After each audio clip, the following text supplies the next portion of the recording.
와이즈 클럽. 당신도 투자로 인생을 바꿀 수 있습니다. 고정 댓글을 확인하세요. 방 안에 있는 코끼리라는 표현을 쓰잖아요. 네. 예, 코끼리 있는 거 아는데 지금 안 움직이니까 우리 하던 거 계속 하고 있자. 저렇게 툭툭툭툭 건드리는 게 저 코끼리 깨면 어떡하지?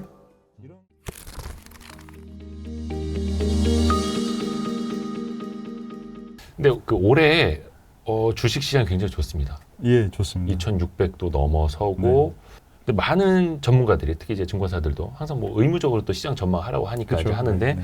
상저하고가 많았거든요.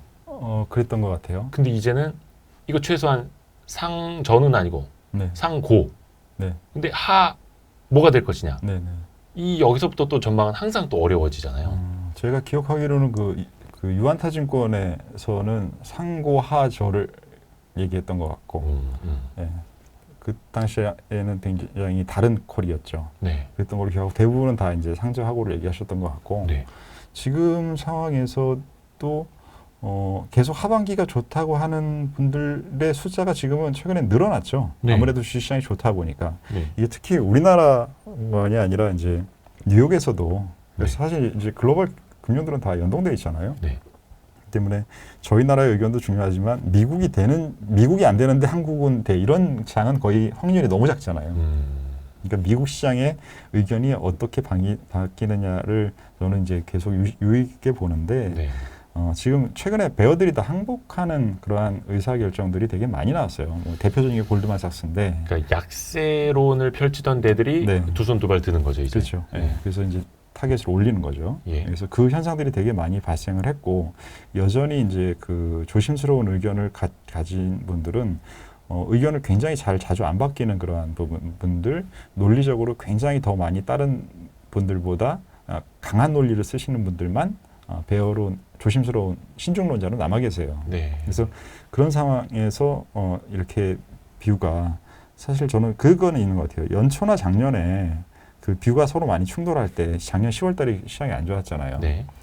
그때 그 시장이 된다라는 의견을 냈다고 해서 그분들이 AI 현상을 알 수 있었던 건 아니잖아요. 네네네. 근데 이게 시장을 좋게 본 것과 그 당시에 시장을 좋게 봤던 이유와 네. 지금의 시장을 좋게 볼 이유 중에 같은 이유도 있고 다른 이유들도 있을 거예요. 그렇죠. 예. 그러니까 그게 결론만 보시면 안 돼요. 왜 그렇게 강세론을 갖고 있고 그렇죠. 약세론을 가지고 있느냐를 봐야 되는데 그 당시에 10월 달 이후에 계속 약세론을 펼치신 분들의 가장 핵심은 네. 글로벌 유동성이 줄어든다. 그다음에 그 상업용 부동산이나 전 세계 부동산 문제가 너무 심각하다. 네. 그래서 시스템 리스크까지 건드릴 확률이 있다. 이런 부분들의 논리였어요. 그래서 작년 10월 달에 이제 거의 저만 박스권 얘기를 드리고 있었던 상황인데 저는 이제 최근에 이제 상향된 박스권으로 제 의견은 최근에 바뀌어 있거든요. 네. 여전히 박스권인데 박스를 올려야 된다. 왜냐하면 그 AI나 여러 가지 그런 현상들이 예. 시장 자체에 플러스 값을 많이 만들었기 때문에 네. 그래서 이제 지금은 상향된 박스권을 시황을 갖고 있는데 반대로 좋게 보는 분들은 그 당시에는 경기가 터난다는 로직이 많았고 네. 지금은 그때 예상했던 것보다 경기 신호들은 계속 안 좋아요. 예. 뭐 독일도 지수는 고점이지만 예. 지금 2분기 연속 GDP가 마이너스고 예. 중국도 지금 계속 데이터가 안 좋고 미국은 양호한 데이터가 있는 것 같지만 그건 예상보다 양호한 거고 전반적으로 또 안 좋은 데이터도 되게 많고 저희 나라 수출도 마찬가지고 네. 그러니까 중국의 수출 수입이 15%씩 감소하는 세계를 상상하지 않았잖아요. 그러니까 그렇기 때문에 그러한 이유 중에 무엇이 여전히 유효한 이유이고 새로 생긴 이유는 무엇이고 하는 것들을 항상 점검해야지 이 사람들은 그때 좋게 얘기했어. 이 사람은 그때 나쁘게 얘기했어.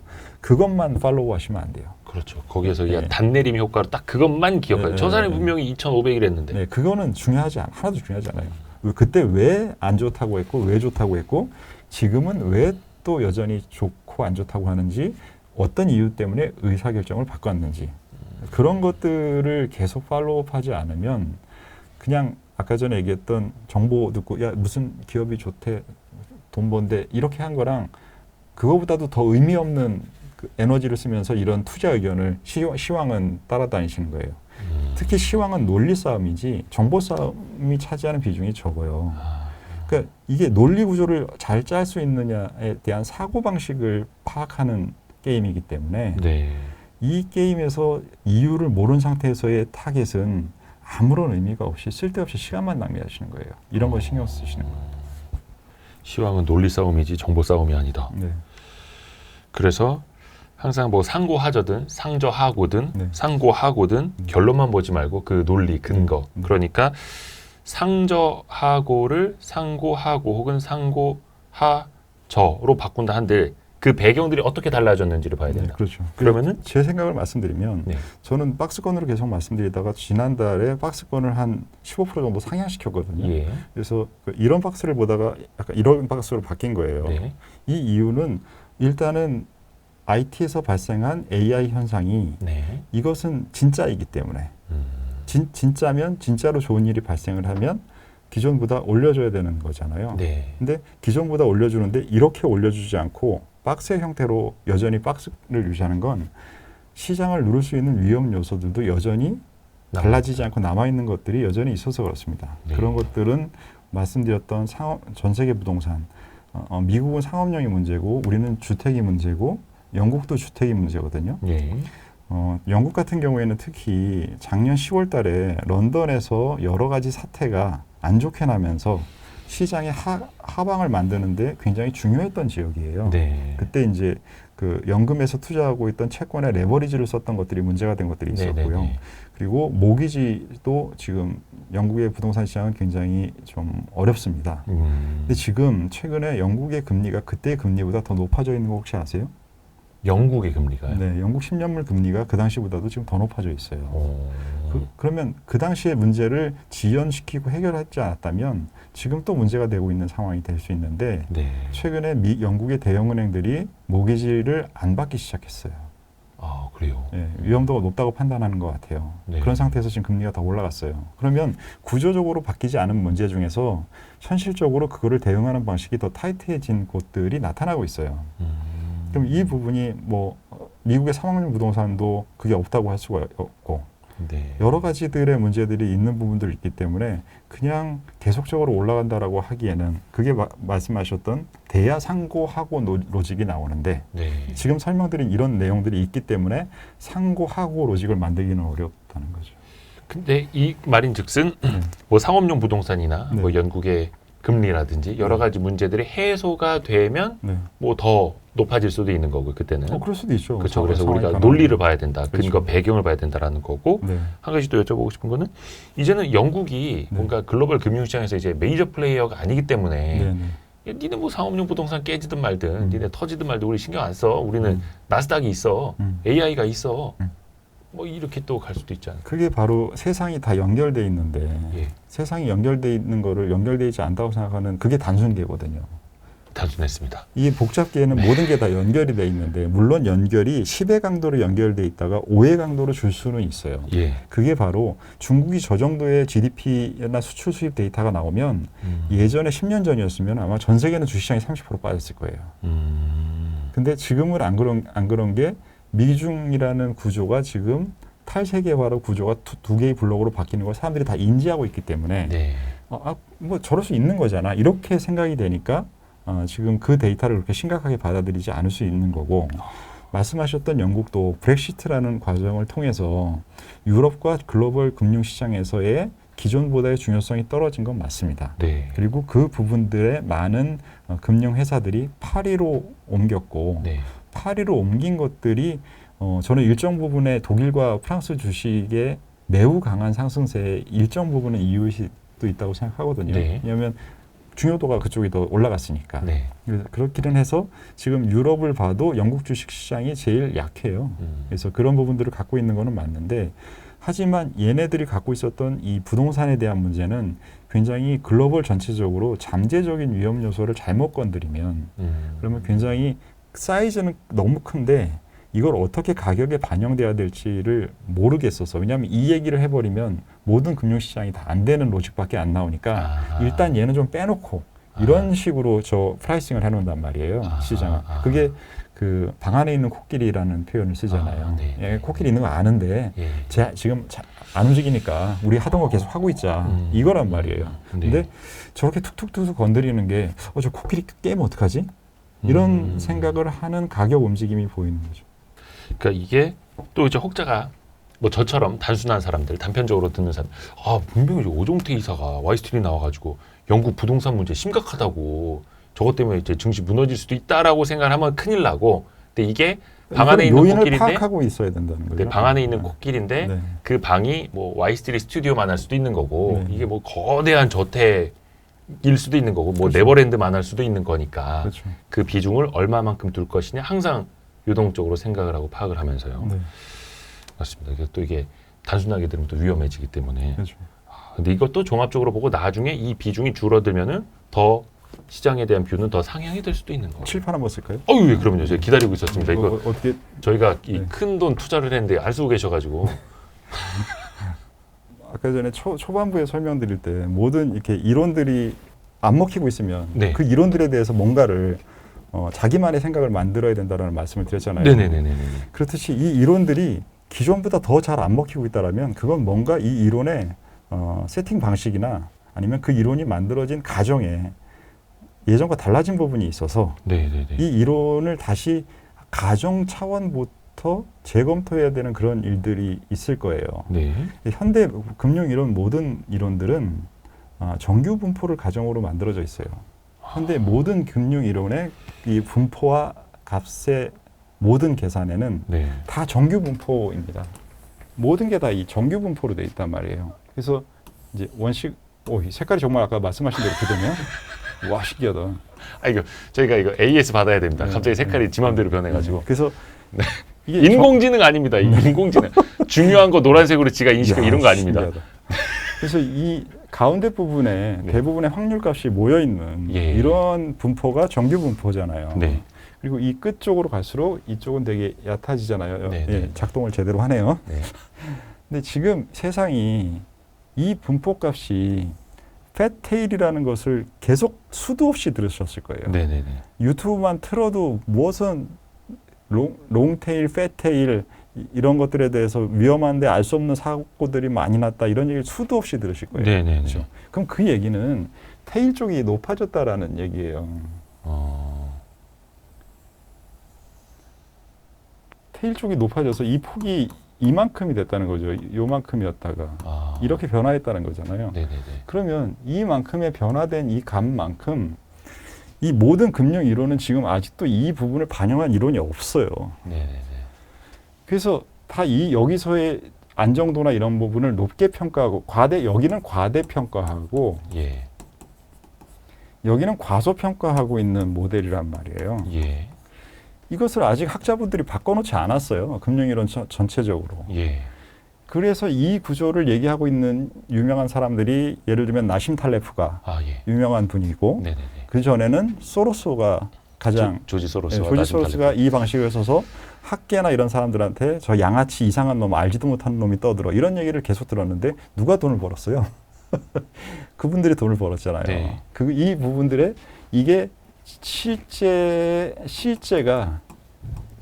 이렇게 왔는데 계속 이걸 얘기하고 있는 건 이거는 환상을 가지고 있는 것이고 이 환상을 갖고 있는 것이고 실제를 갖고 있는 사람이 이거를 제대로 파악하고 왔으면 이 사람이 돈을 벌죠. 이 구조화되어 있기 때문에 이러한 구조들의 변동을 내가 어떻게 투자에 반영시킬지 이런 것들을 제대로 자기가 고민을 해야 돼요. 네. 근데 그걸 안 한단 말이에요. 그러면 지금 이 기존 구조에서는 이쪽의 폭이 크기 때문에 상대적으로 집중 투자라는 방식이 이거를 그냥 A1이랑 A2라고 할게요. 네. A1의 상황에서 A2의 상황보다는 유리하겠죠. 예. 집중 투자하기에. 네. 왜냐하면 A1이. 이쪽에 확률이 높으니까. 네. 근데 지금 바뀌었단 말이에요. A2로 실제로. 그러면 지금 이 기존의 방법보다는 분산 투자를 하는 게 이 구조에는 맞아요. 네. 왜냐하면 확률값이 퍼졌기 때문에 상황이 바뀌면. 상황이 바뀌었으면. 근데 네. 이 부분이 안 바뀐단 말이에요. 네.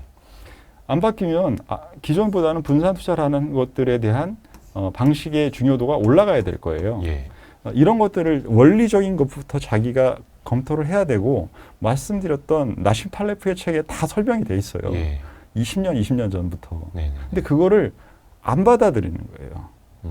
그러니까 기존에 이게 맞다라고 하는 이론은 서점에 가면 95%가 있고 네. 이런 얘기를 하고 있는 사람은 5% 있고 제 책도 이런 얘기를 하고 있는 책인데 예. 그럼 이거는 그냥 이게 맞는가 보다. 얘는 몇 개 안 되네. 이렇게 보는 거죠.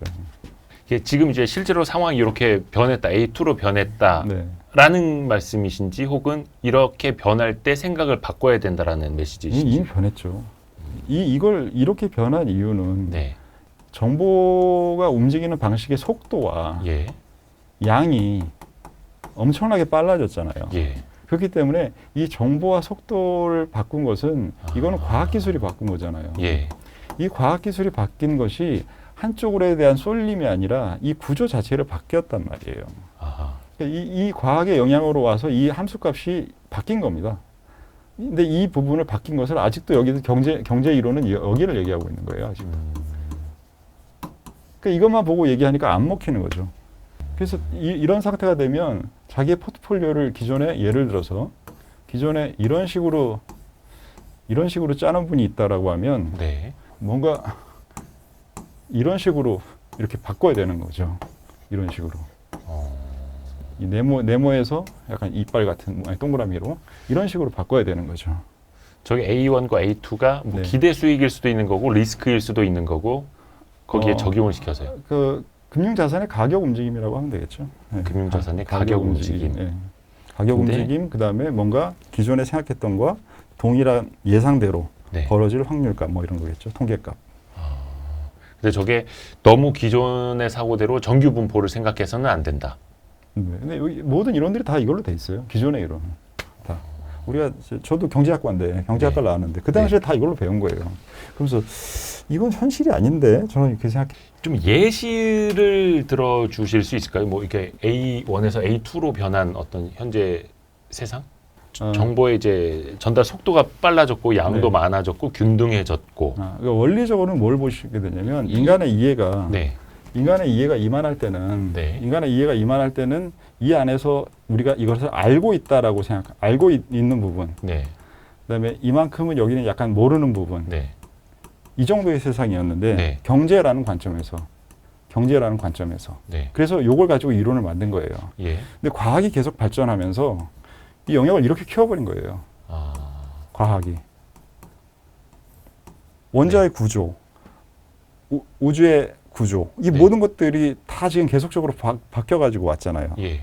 근데 이렇게 된 부분을 가지고 지금 이제 인간의 영역이 이렇게 됐으니까 경제는 이 범위에서 돌아가는데 경제는 이 범위에서 돌아가는데 이 범위를 가지고 만든 이론을 가지고 있는 거예요.